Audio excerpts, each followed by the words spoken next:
하나님 아버지께서 우리에게 주신 말씀은 디모데전서 5장 4절입니다.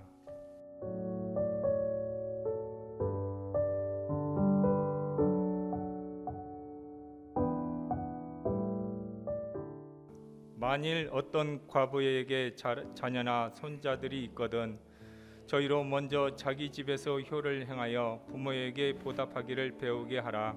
이것이 하나님 앞에 받으실 만한 것이니라. 아멘.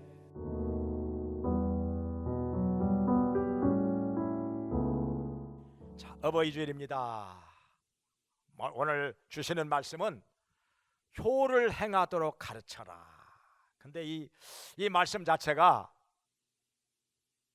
호랑이 담배 피우던 시절 말씀 같아가지고 너무 그냥 캐캐먹고 고리타분한 오래된 말씀 같아가지고 현대를 살아가는 사람들이 이 말씀을 잘 받아들일까, 이걸 하나님의 말씀으로 받아들일까 걱정이 됩니다. 걱정이 되죠. 왜냐하면 옛날부터 있어 왔는데요, 시대에 따라서 하나님의 말씀이 달라진다, 그리고 해석도 달라진다, 이렇게 주장하는 사람들이 있었습니다. 이걸 세대주의라고 하는데요, 옛날부터 이단이었지요. 이단이지요. 지옥에 가는 거지요. 이 세대주의자들은 성경이 그 세대에 따라서 달라진다는 거예요. 해석도 달라진다는 거예요. 특별히 구원을 받는 방법까지도 달라진다는 거예요. 세대에 따라서. 이 시대에는 이렇게 구원받고 저 시대에는 저렇게 구원받고, 또 종말론을 가지고 여러 가지 정치적인 상황, 경제적인 현상, 사회적인 현상, 이것을 결부시켜 가지고 예수님의 재림 날짜를 대충 예언하기도 했습니다. 그런데요, 맞은 적이 없어요. 지금까지 맞은 적이 없어요. 근본적으로 그들의 성경의 해석은 잘못된 것이 많았습니다. 하나님의 말씀을 대하는 자세 자체가 비틀어지고 잘못된 것이지요.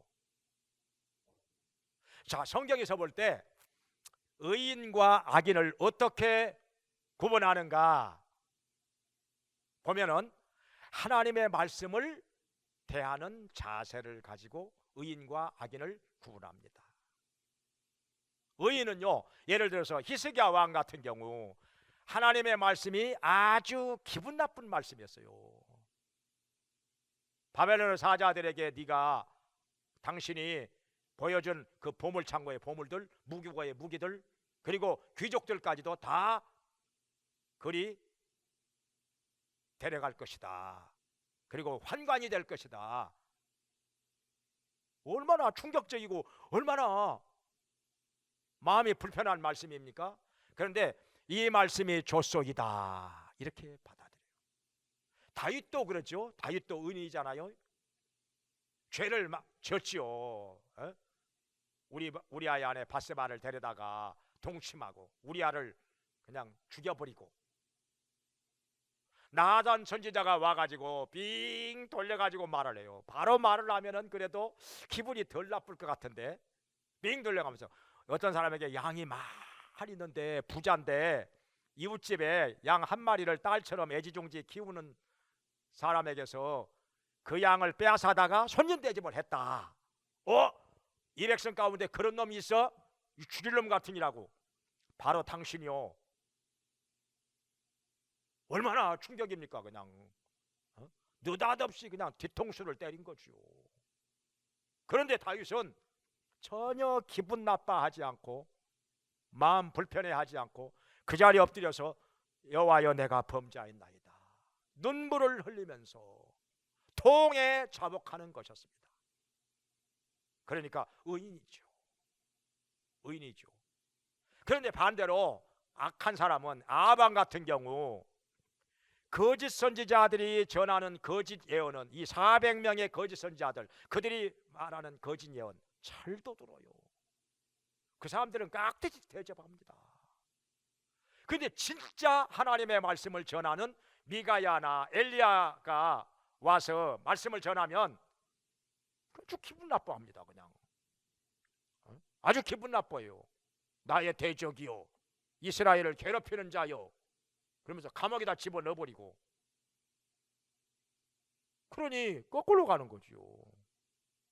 악한 왕입니다, 이런 사람은. 므낫세 왕 같은 경우는 이사야 선지자를 톱으로 잘라 죽였어요. 기분 나쁘다고 톱으로 잘라 죽였어요. 자기 생각과 안 맞는 말 한다고. 자기가 듣고 싶어하는 말을 할 때는 잘 듣고, 자기가 듣고 싶지 않은 말을 전할 때는 그걸 인간의 말로 듣습니다. 그리고 돌을 던집니다. 요아스 왕 같은 경우는 스가랴 선지자를 돌로 쳐 죽였어요. 신약시대에 와서도 베드로가 사도행전 2장에서 하나님의 말씀을 전할 때 마음이 찔렸어요. 형제들아, 우리가 어찌할꼬. 회개하면서 그날에 3,000명이 예수님의 이름으로 침례를 받았습니다. 성도가 되었지요. 그런데 사도행전 7장에서는 똑같이 마음의 찔림을 받아, 스데반이 설교할 때 마음의 찔림을 받아. 근데 어떻게 했느냐, 이 사람들은 귀를 막고 소리를 지르고 돌을 던져 죽였어요. 스데반 집사를 죽였어요. 둘 다 성령이 충만한 사람이었어요. 둘 다 하나님의 말씀을 잘 전했습니다. 오히려 스데반이 설교하는 게 훨씬 더 수준이 있습니다. 아주 조리가 있어요. 기가 막힌 명설교를 했습니다. 사도행전 7장에 보면은 베드로는 조금 공부를 많이 못해가지고 좀 설교가 이렇게 좀 조리가 좀 부족하지요. 그냥 왔다 갔다 하지요. 좀 거칠어요. 근데 스데반은 굉장히 논리 정연하고 정말 설교 잘했습니다. 근데 기분 나쁘다고, 자기 생각과 안 맞는다고 돌로 쳐 죽였단 말이죠.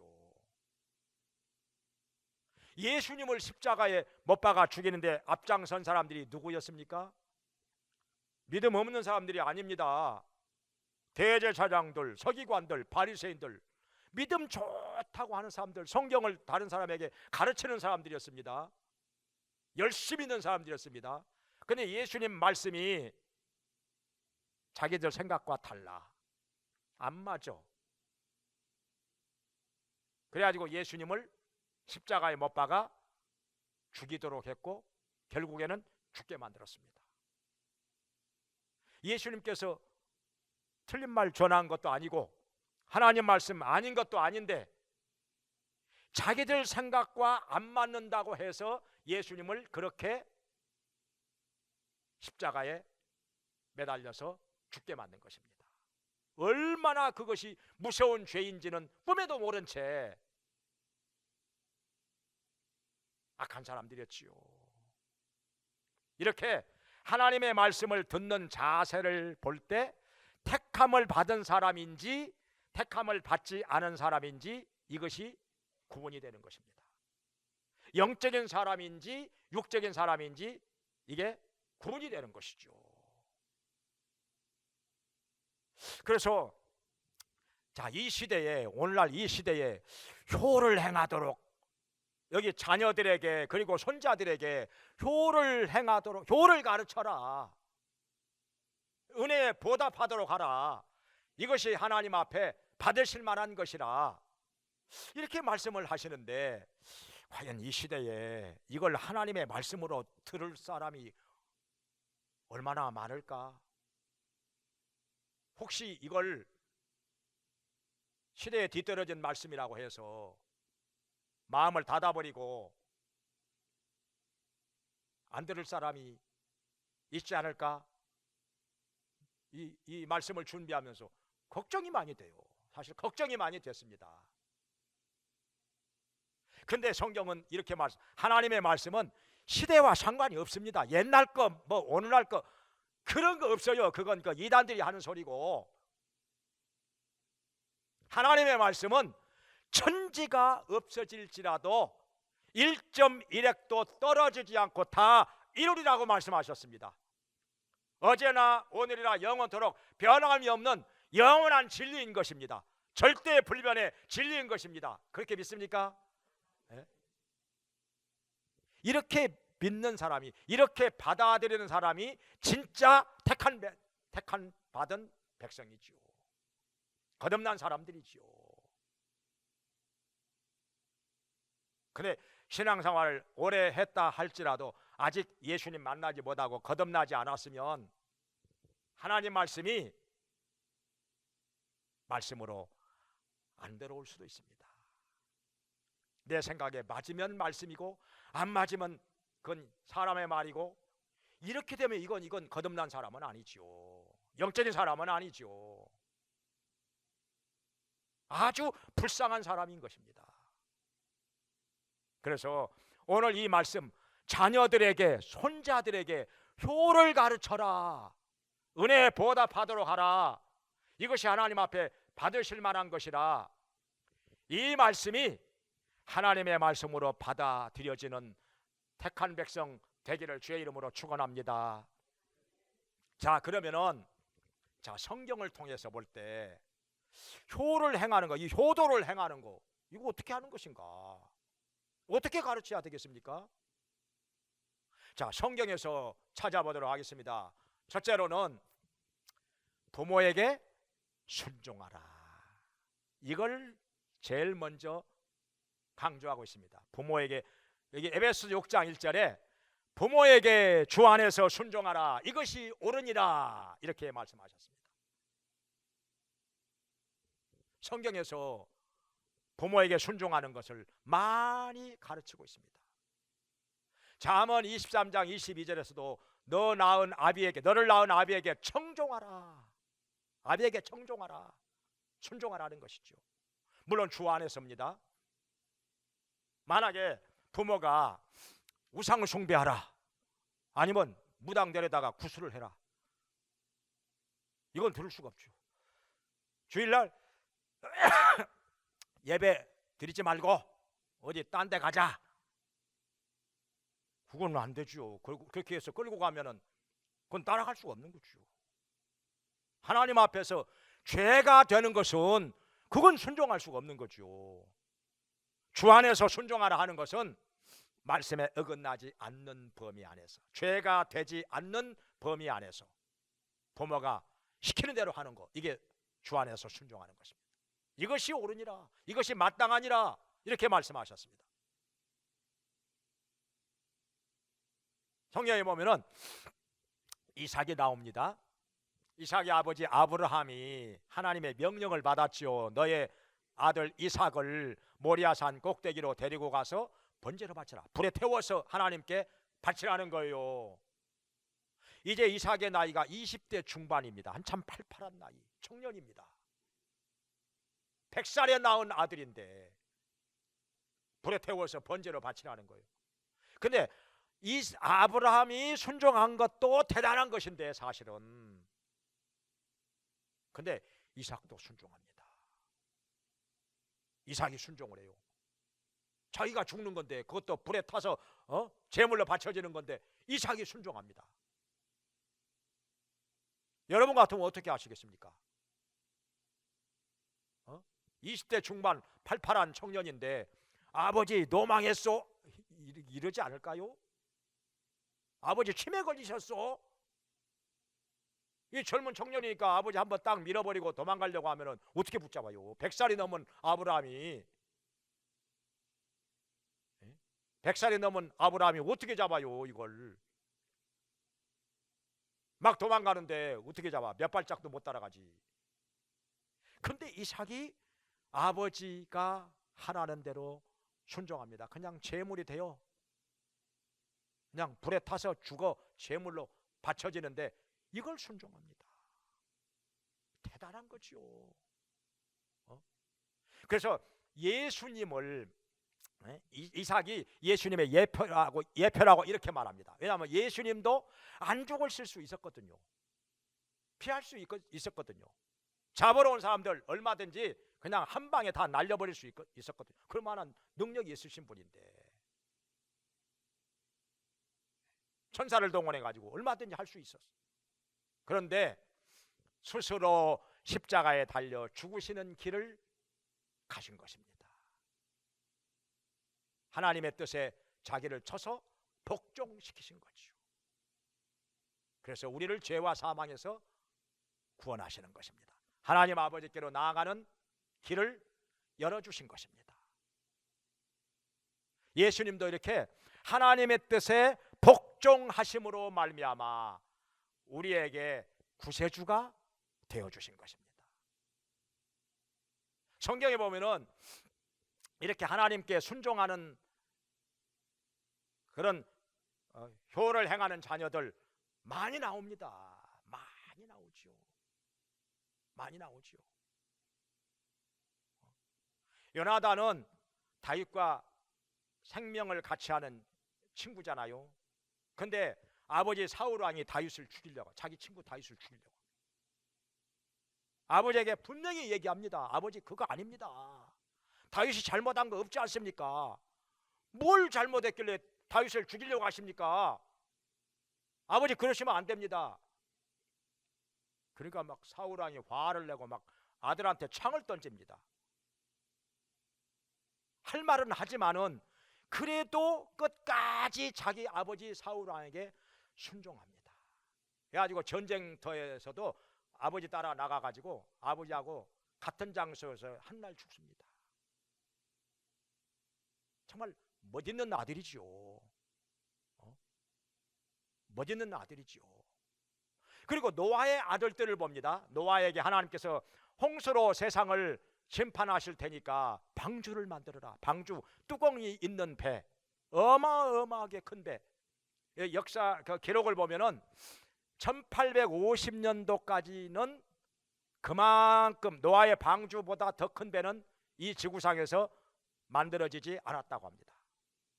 그러니까 얼마나 큰 거, 축구장 2개, 3개만큼 어마어마한 큰, 그것도 3층으로 된 배, 뚜껑이 있는 배, 그걸 일가족이 그걸 만들어냅니다. 시간이 오래 걸렸지요. 비도 안 오는데, 그것도 아라라산 중턱에다가. 젊은 아들들이 이거 순종하기가 쉬웠겠습니까? 아버지 얼마나 할 말이 많았겠어요. 아니 비도 안 오고 있는데 무슨 홍수가 난다고 저렇게 배를 만들어, 그것도 산 중턱에다가. 하고 한 날 다른 것도 할 일 많은데. 근데요 노아의 아들들은 다 순종합니다. 아버지하고 같이 해서 방주를 만드는데 협력을 합니다. 그래가지고 홍수로 심판하실 때 방주 안에 들어가서 일가족들 8명이 다 구원을 받습니다. 하나님께서 그들의 믿음을 인정하신 거죠. 순종함으로 말미암아 구원을 받았다. 성경은 이렇게 말씀하고 있습니다. 이렇게 주 안에서 부모에게 순종하는 것이, 이것이 옳으니라, 하나님 앞에서 옳으니라, 마땅하니라 말씀을 하시는 것입니다. 그 다음에 또 한 가지 성경에서 말씀하시는 것은 잠언 23장 25절에서 너를 낳은 아비와 어미에게 즐겁게 하고 기쁘게 하라. 아비를 즐겁게 하고 어미를 기쁘게 하라. 이렇게 말씀하십니다. 이게 효도라는 거죠. 어떻게 해야 부모가 자녀로 인하여 즐거워하고 기뻐할까요? 물론 아까 얘기한 바와 같이 순종할 때 가장 기뻐하지요. 순종할 때. 이 불순종하고 거역하고 지 고집대로 하고 그러면 그것처럼 속상하고 기분 나쁘고 괴로울 때가 없는 거지요.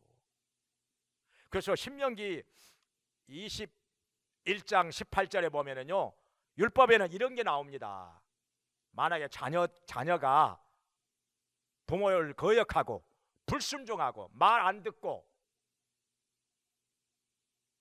이러면은 성문 앞으로 데리고 와서 많은 백성들이 보는 앞에서 내 아들은 부모의 말을 안 듣는 놈이요, 거역하고 패역하는 놈이요, 이렇게 얘기하면은 성 사람들이 돌을 들어서 그 아들을 쳐 죽인다고 했습니다. 아들을, 그런 부모에게 거역하는 아들은 이 땅에 살아 있을 필요가 없다는 거죠. 돌로 쳐 죽이라고 돼 있어요. 이건 효와는 정반대로 행하는 자녀이기 때문에. 그래서 부모를 즐겁게 하고 기쁘게 하는 것은 뭐니 해도 주 안에서 순종하는 것이고, 또 한 가지는 그 다음으로 기뻐하는 것이 뭐겠습니까?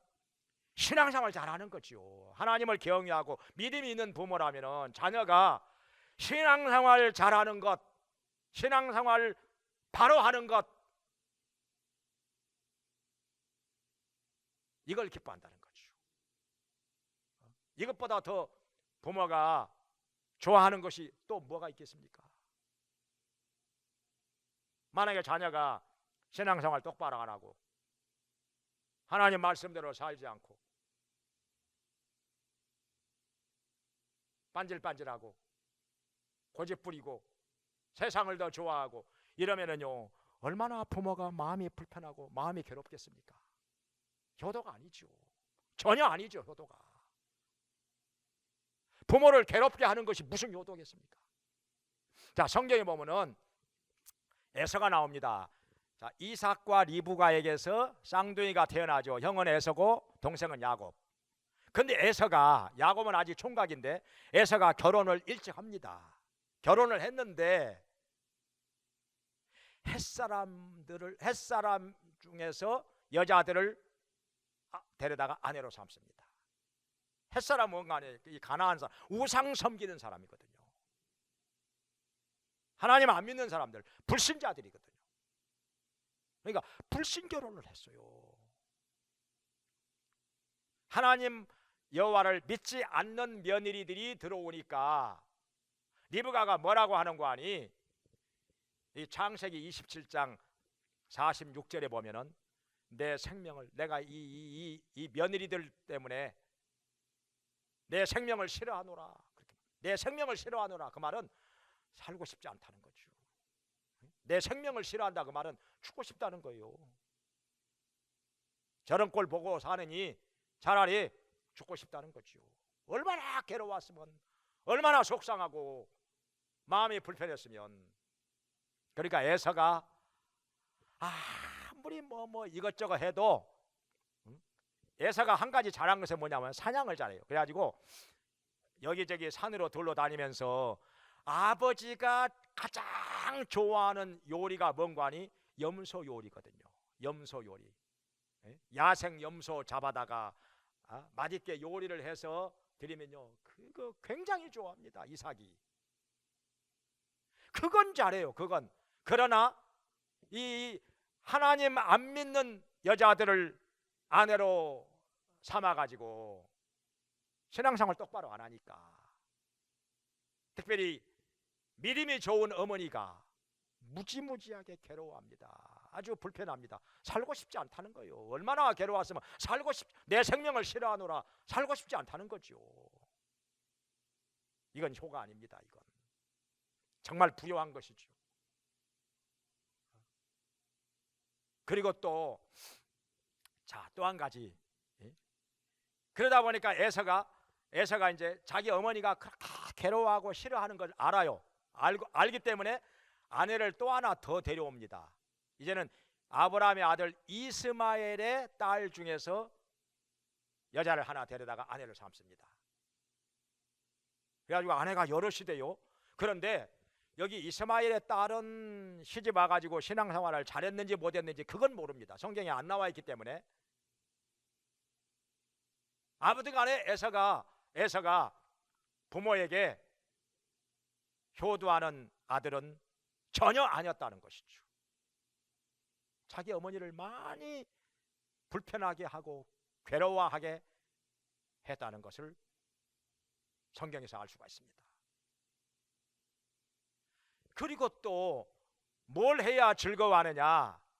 신앙생활 주 안에서 순종하는 거, 그 다음에 신앙생활 잘하는 거, 부모가 즐거워하고 기뻐하는 것인데 또 하나 있습니다. 그건 뭐냐? 모시는 거, 부모 모시는 거. 모시는 것은 보호하는 거, 돌봐드리는 거, 이걸 말하는 것이죠. 사실은 가끔 가다가 한 번씩 맛있는 것도 사다 드리고 옷도 사다 드리고 용돈도 드리고, 그거야 웬만하면 할 수 있지요. 그것부터 못하는 사람 뭐 얼마나 있겠습니까? 근데요, 제일 어려운 건 모시는 게 어려운 거예요. 이게 요즘에 제가 이 사람 저 사람한테 얘기를 들어요. 서로 자녀들은 많이 있는데 부모를 안 모시려고 그런다. 서로 미룬다. 자기가 모시겠다고 나서는 자식이 없다. 이런 얘기를 들을 때 참 마음이 안타깝습니다. 이 시대가 왜 이렇게 돼가는지. 하나님께서 말씀하신 것하고는 왜 이렇게 거리가 멀어져 가는지 사람들이 안타깝지요. 뭐니 해도 모시는 것이 가장 어려운 것이고 가장 이게 부모를 즐겁게 하고 기쁘게 하는 것인데, 이제 성경에 보면은 다윗이 나옵니다. 다윗이 어떻게 하는 거니? 사울 왕한테 쫓겨서 도망을 다닙니다. 숨어 다니고. 이건 뭐 여러분 다 아시는 얘기잖아요. 근데 뭐가 나오는 거 아니? 자기의 부모를 모시고 다닙니다. 사울 왕한테 쫓겨서 도망을 다니면서도 자기 몸 하나 도망 다니기도 바쁜데 부모를 모시고 다닙니다. 자기 형제들이 8명이나 돼요. 8형제 중에 막내 아들입니다.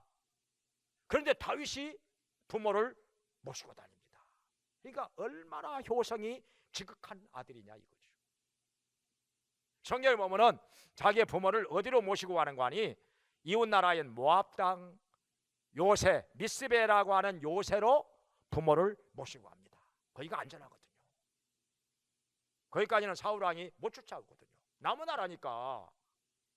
그리고 모압 왕에게 특별히 부탁을 해서 자기 부모를 잘 보살펴 달라고 합니다. 그러니까 다윗의 효성이 얼마나 지극한지, 이건 보통 사람들은 도저히 따라갈 수 없는 그런 효도를 하는 것입니다. 정말 죽지 않기 위해서 도망다니고 쫓겨다니면서도 자기 부모를 그렇게 안전한 곳에다가 모셨으니까 더 이상 어떻게 말을 하겠습니까? 모시는 것, 그리고 또 부모에게 필요한 것을 공급하는 것, 이거 정말 부모를 즐겁게 하는 것이고 기분 좋게 하는 것이죠. 식사도 맛있는 것도 드리고 옷도 사다 드리고 용돈도 드리고, 그리고 뭐니 해도 자주 찾아뵙는 거, 전화라도 자주 드리는 거, 이거 굉장히 좋아합니다. 부모가 굉장히 즐거워합니다. 그리고 또 뭐가 있는 거 아니에요? 부모가 즐거워하고 기뻐하는 것은 형제간에 우애하고 화목하고 사랑하면서 좋게 지내는 거, 바로 이겁니다. 아무리 이것저것 잘한다 할지라도 형제간에 서로 불화하고 다투고 반목하고 서로 갈라지고 이렇게 하면 부모가 얼마나 마음이 아프고 괴로워하겠습니까? 이건 효도가 아닙니다. 이건 이 효도가 아닌 거죠. 자식들끼리 이렇게 반목하고 불화하고 이렇게 싸우고 갈라지고 이렇게 살면은요, 이건 부모가 정말 가슴이 찢어지는 것이고 괴로워하는 거예요. 이건 정말 부요하는 것입니다. 이건 부모의 가슴에 못을 박는 것이죠. 그래서 무엇보다도 부모가 좋아하고 즐거워하는 것은 형제들끼리 화목하고 우애하고 사랑하면서 서로 도와주면서 잘 지내는 거,